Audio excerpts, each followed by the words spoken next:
Thanks for staying here on Joy News Interactive. It's now time to take your assessment of yesterday's match between Barcelona and Chelsea. And you know, Chelsea was playing home, and a lot of you have been sharing your thoughts with us on this particular one and giving us your assessment. Godson says, it's not over until it's over. I still hold the belief that football has a way of writing its own story. Therefore, Barcelona is not unbeatable at their home ground. Chelsea will shock them. Interesting. 5 replies to that. Let's see what others think. Martin says, surely trolling. Mohammed says, shock who? Are you electricity? Camp Nou is huge. So no matter how you pack the bus, there will be a space for the FLEA. And Solomon says, forget not by this time. Nana Kwesi says, keep dreaming. Ball possession 74% for Barca at Stamford Bridge.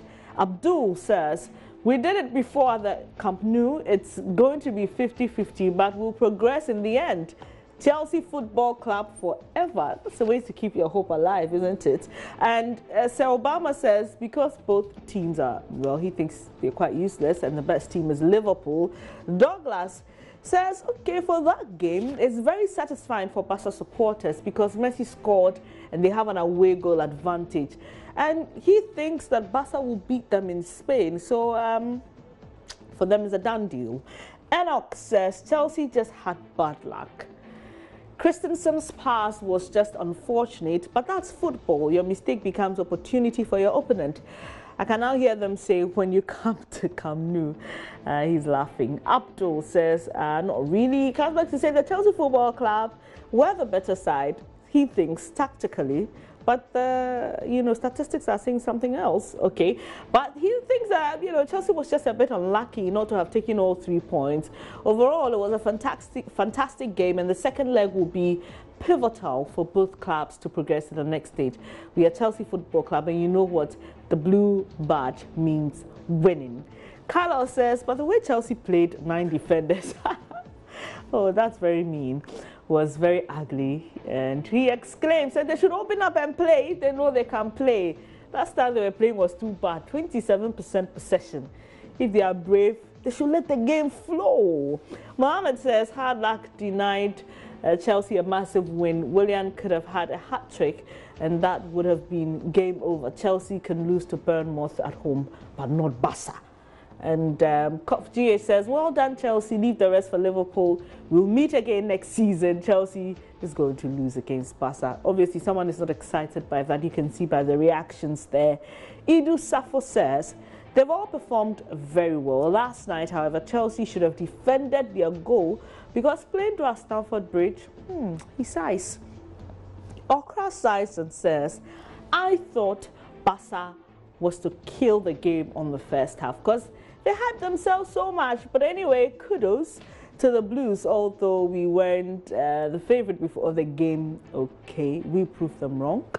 And Epignosis says, Barca fans think they will beat Chelsea in the second leg. He's laughing. He says, only the ground will change, not the players. Changing your desk will not make you good in mathematics. Hey! Interesting what football can make people say, And Toko says, it was an entertaining match to watch, but with an away goal, I think Barca has a higher chance of qualifying. Martin Eduboche says, it was a fantastic game, but the only mistake by Chelsea is that they allowed Messi to equalize. He says, I can't wait for the second leg. And Mark Paradise says, it was a balanced game, but Chelsea should have been aware of the team they're playing and not relax a bit. Kwame says it was a tactical display from both sides. I really enjoyed it. Kudos to the Blues, but better luck next time. To Christensen, I think he gave that bad pass that got Barcelona the draw. Ni Ama says, give it to Willian and Kante outside the free goal for your King Messi. He was missing in action all through the game, but at least he scored the goal because you see in football, that's what matters. Doesn't matter how well you play, it's the goals that count in the end. And Stanley says, I didn't watch, I don't even know what to say. Oh, okay.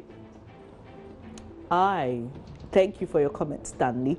Mohammed says he's happy because Messi proved that the so-called jinx doesn't exist. Camp Nou is bigger, so they can't completely pack the bus. There will be space for the greatest of all time. There are 4 replies to that. And let's see what others think about that particular comment. Andrews Awatri says he said the same thing in 2012 and he's laughing. Okay, Felix Owusu says, I wonder when people bring statements like that out. No, please, I want to know, has Camp Nou been renovated? He's asking, has the park area been increased? Are the poles there smaller? Says a word to wise is enough. You wait till next week because I'm sure you repeat this same statement with so much energy, but not with tears. And Aglanu says yes, because they will play the match in the stands. That's the only bigger thing. Okay, so those are your comments on that match. Chelsea versus Barcelona ended in draw 1-1, and let's just come home to what's happening. Yesterday, Mr. Martin Amidu was approved by Parliament as special prosecutor following his vetting. Now, there was some sort of debate on the floor with regards to Mr. Dominic Ayine, and that he's a former Attorney General, Deputy Attorney General, and he's taken Mr. Martin Amidu's nomination to the Supreme Court, raises issues about his age and all of that. So on the floor yesterday, he got up to say, Mr. Speaker, I think we shouldn't go ahead to debate this on the floor and approve his recommendation, or the recommendation from the Appointments Committee that he should be approved. We shouldn't go ahead with that until the case is heard.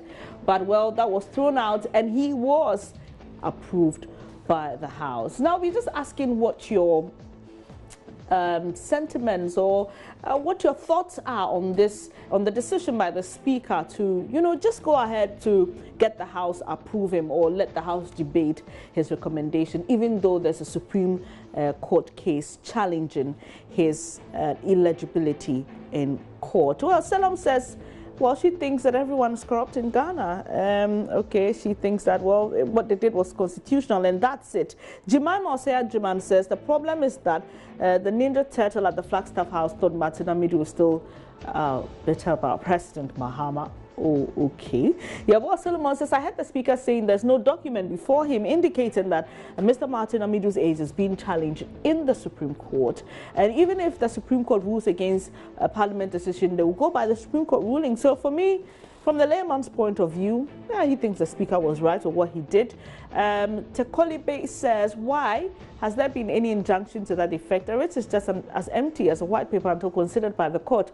As to whether or not the reliefs therein are worth considering by the court, that's far he thinks is a move in the right direction. And Abdul says, please, the 3 arms of government are independent. I think the legislature have the right to proceed until the court decides otherwise. Until then, we now have a special prosecutor, period. Okay, Joseph Entry says, I think Parliament was right. The person seeking a Supreme Court verdict should have sought for an injunction to restrain Parliament from going ahead. This is my layman opinion, though not a lawyer.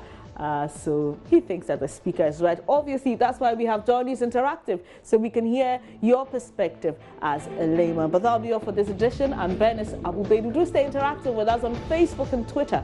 We are Joy News on TV. Do take care and enjoy the rest of your day.